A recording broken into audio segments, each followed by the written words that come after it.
ಮೋಡಾ site ಅಕ್ರಮದ ಸುಳಿಯಲ್ಲಿ CM Siddaramaiah ಇದ್ದಾರೆ. ಮೋಡಾ ಪ್ರಕರಣದ ಮತ್ತೊಂದು ಬಿಗ್ ಎಕ್ಸ್ಕ್ಲೂಸಿವ್ ಸ್ಟೋರಿ ಅಂತಾನೆ ಹೇಳಬಹುದು. ಮತ್ತೊಮ್ಮೆ ಹೈಕೋರ್ಟ್ ಮೊರೆ ಹೋಗೋದಕ್ಕೆ ಸಿದ್ದರಾಮಯ್ಯರು ಮುಂದಾಗಿದ್ದಾರೆ. ಎಸ್, ಹೈಕೋರ್ಟ್ ವಿಭಾಗೀಯ ಪೀಠಕ್ಕೆ ಮೇಲ್ಮನವಿಯನ್ನ ಈಗಾಗಲೇ ಸಿದ್ದರಾಮಯ್ಯರು ಸಲ್ಲಿಸಿರುವಂತದ್ದು.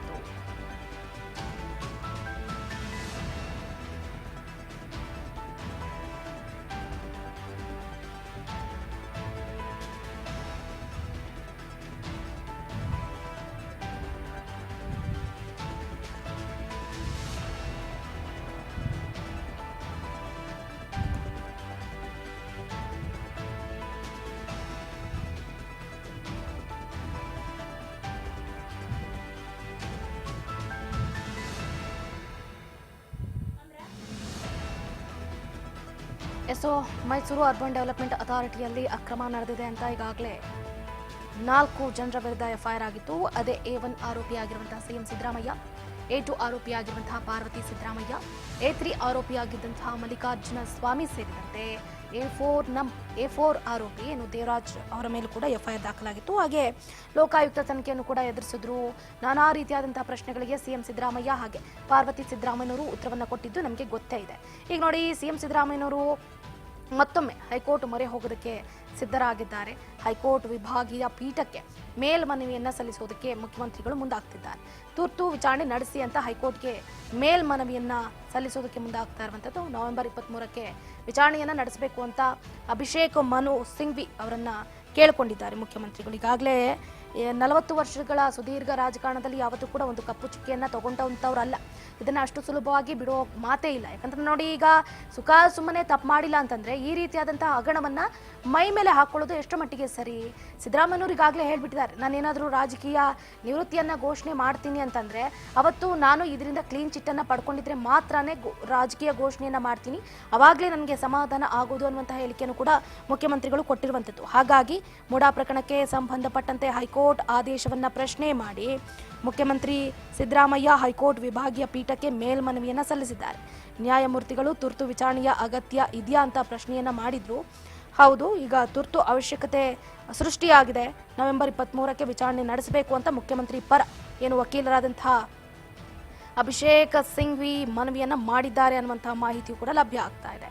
ಮನವಿ ಆಲಿಸಿ ವಿಚಾರಣೆಯನ್ನ ನವೆಂಬರ್ 23ಕ್ಕೆ ಹೈಕೋರ್ಟ್ ವಿಭಾಗೀಯ ಪೀಠ ನಿಗದಿಪಡಿಸಿರುವಂತದ್ದು. ಒಟ್ಟಾರೆಯಾಗಿ ಈಗಾಗಲೇ ಹೇಳಿದಾಗೆ ಸಿದ್ದರಾಮಯ್ಯನವರು ಇದರಿಂದ ಬಹಳ ಒಂದು ಕಡೆ ನೊಂದು ಹೋಗ್ಬಿಟ್ಟಿದ್ದಾರೆ, ಬೆಂದು ಹೋಗ್ಬಿಟ್ಟಿದ್ದಾರೆ. ಅವರ ಮುಖ್ಯಮಂತ್ರಿ ಸ್ಥಾನಕ್ಕೆ ರಾಜೀನಾಮೆಯನ್ನು ಕೊಡಬೇಕು ಅಂತ ವಿಪಕ್ಷಗಳು ಬಹಳ ದೊಡ್ಡ ಮಟ್ಟದಲ್ಲಿ ಕಸರತ್ತನ್ನ ನಡೆಸಿದ್ರೆ ಆ ವಿಪಕ್ಷಗಳಿಗೆ ತಿರುಗೇಟನ್ನ ಕೊಟ್ಟರು. ಯಾವ ರೀತಿ ಅಂತಂದ್ರೆ, ಜಗ್ಗಲ್ಲ ಬಗ್ಗಲ್ಲ ಕುಗ್ಗಲ್ಲ, ಯಾವುದೇ ಕಾರಣಕ್ಕೂ ಕೂಡ ನನ್ನ ಸ್ಥಾನಕ್ಕೆ ನಾನು ರಾಜೀನಾಮೆಯನ್ನು ಕೊಡೋ ಮಾತೇ ಇಲ್ಲ ಅನ್ನೋ ರೀತಿಯಲ್ಲಿ ಟಾಂಗನ್ನ ಕೊಟ್ಟಿದ್ರು.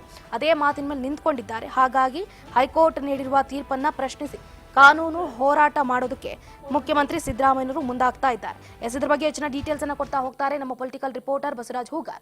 ಫೋನ್ ಸಂಪರ್ಕದಿಂದ ಜಾಯ್ನ್ ಆಗ್ತಿದ್ದಾರೆ.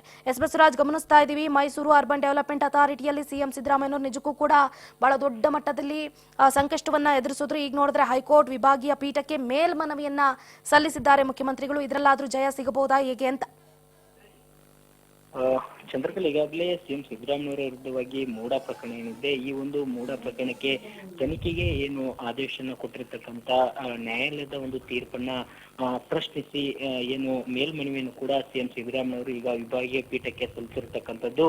ಅದನ್ನ ಈಗಾಗಲೇ ಏನು ಸಿಎಂ ಸಿದ್ದರಾಮಯ್ಯವರ ಪರ ವಕೀಲರಾಗಿರ್ತಕ್ಕಂಥ ಅಭಿಷೇಕ್ ಸಿಂಘ್ವಿ ಅವರು ಕೂಡ ಒಂದು ಮನವಿ ಕೂಡ ಮಾಡ್ಕೊಂಡಿರ್ತಕ್ಕಂಥದ್ದು. ಮನವಿ ಮಾಡ್ಕೊಂಡಂತ ಸಂದರ್ಭದಲ್ಲಿ ನ್ಯಾಯಾಲಯ ಕೂಡ ಇದು ತುರ್ತು ಇದೆ ಅನ್ನುವಂತ ಕೇಳಿದಂತ ಸಂದರ್ಭದಲ್ಲಿ ಹೌದು ತುರ್ತು ಇದೆ ಅನ್ನುವಂಥದ್ದನ್ನು ಕೂಡ ನ್ಯಾಯಾಲಯಕ್ಕೆ ಸಿಂಘ್ವಿ ಅವರು ತಿಳಿಸಿರ್ತಕ್ಕಂಥದ್ದು. ಈ ಒಂದು ಹಿನ್ನೆಲೆಯಲ್ಲಿ ಈ ಒಂದು ವಿಚಾರಣೆನ ನವೆಂಬರ್ 23ನೇ ತಾರೀಕಿಗೆ ನಡೆಸಬೇಕಂತ ಹೇಳಿ ಇವತ್ತು ಏನ್ ನ್ಯಾಯಾಲಯ ಕೂಡ ಒಂದು ಆದೇಶನ ಕೂಡ ಮಾಡಿರ್ತಕ್ಕಂಥದ್ದು. ಹಾಗಾಗಿ ಸಿಎಂ ಸಿದ್ದರಾಮಯ್ಯವರು ಏನು ಮೇಲ್ಮನವಿಯನ್ನ ವಿಭಾಗೀಯ ಪೀಠಕ್ಕೆ ಸಲ್ಲಿಸಿದ್ದಾರೆ, ಅದು ನವೆಂಬರ್ 23ಕ್ಕೆ ವಿಚಾರಣೆಗೆ ಬರಲಿದೆ. ಚಂದ್ರಕಲಾ.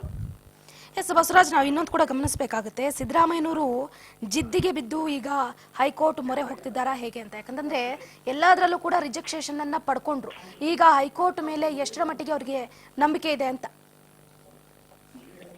ಚಂದ್ರಕಲಾ, ಖಂಡಿತವಾಗ್ಲೂ ಕೂಡ ಈ ಮೂಢ ಹಗರಣಕ್ಕೆ ವಿಚಾರಕ್ಕೆ ಸಂಬಂಧಪಟ್ಟಂತೆ ಏನು ನ್ಯಾಯಾಲಯ ತನಿಖೆಗೆ ಆದೇಶನ ಕೊಟ್ಟಿರ್ತಕ್ಕಂಥದ್ದು, ಲೋಕಾಯುಕ್ತ ನೇಮಿಸಿ ಏನು ಅದಕ್ಕೆ ಒಂದು ಅವಧಿಯನ್ನು ಕೂಡ ನಿಗದಿಪಡಿಸಿ ಏನು ತನಿಖೆ ನಡೆಸ್ತಾ ಇದೆ. ಇದು ಎಲ್ಲ ಒಂದು ಕಡೆ ಇದು ಸಿಎಂ ಸಿದ್ದರಾಮಯ್ಯವ್ರದ್ದು ತಪ್ಪಿಲ್ಲ ಅನ್ನುವಂತ ನಿಟ್ಟಿನಲ್ಲಿ ಅವರು ಕಾನೂನು ಮುಖಾಂತರ ನಾವು ಹೋರಾಟ ಮಾಡೋಣ ಅನ್ನುವಂತ ನಿಟ್ಟಿನಲ್ಲಿ ಮುಂದಾಗಿರ್ತಕ್ಕಂಥದ್ದು. ಈ ಒಂದು ಹಿನ್ನೆಲೆಯಲ್ಲೇ ಒಂದು ಏನು ನ್ಯಾಯಾಲಯದ ಒಂದು ಈಗಾಗಲೇ ವಿಭಾಗೀಯ ಪೀಠಕ್ಕೆ ಒಂದು ಮೇಲ್ಮನವಿಯನ್ನು ಕೂಡ ಸಲ್ಲಿಸಿದ್ದಾರೆ. ಈ ಒಂದು ಮೇಲ್ಮನವಿಯ ಹಿನ್ನೆಲೆಯಲ್ಲಿ ಅಂದ್ರೆ ನಾವು ಏನೇ ಮಾಡಿದ್ರು ಸಹಿತ ಕಾನೂನು ಮುಖಾಂತರವೇ ನಾವು ಹೋರಾಟ ಮಾಡೋಣ ಅನ್ನುವಂತಹ ನಿರ್ಧಾರಕ್ಕೆ ಸಿಎಂ ಸಿದ್ದರಾಮಯ್ಯವರು ಬಂದಂತೆ ಕಾಣ್ತಾ ಇದೆ. ಹಾಗಾಗಿ ಈಗ ವಿಭಾಗೀಯ ಪೀಠಕ್ಕೆ ಒಂದು ಮೇಲ್ಮನವಿ ಸಲ್ಲಿಸಿರ್ತಕ್ಕಂತ ಸಿಎಂ ಸಿದ್ದರಾಮಯ್ಯವರು ಮುಂದೆ ಈ ಒಂದು ವಿಭಾಗೀಯ ಪೀಠದಲ್ಲಿ ನಮಗೆ ನಮ್ಮ ಪರವಾಗಿ ಒಂದು ತೀರ್ಪು ಬರ್ಬೋದು ಅನ್ನುವಂತಹ ಲೆಕ್ಕಾಚಾರದಲ್ಲಿ ಕೂಡ ಸಿಎಂ ಸಿದ್ದರಾಮಯ್ಯವರು ಇರುವಂತದ್ದು. ಹಾಗಾಗಿ ಸಾಕಷ್ಟು ಕಾನೂನು ತಜ್ಞರ ಜೊತೆ ಚರ್ಚೆ ಕೂಡ ನಡೆಸಿದ್ದಾರೆ.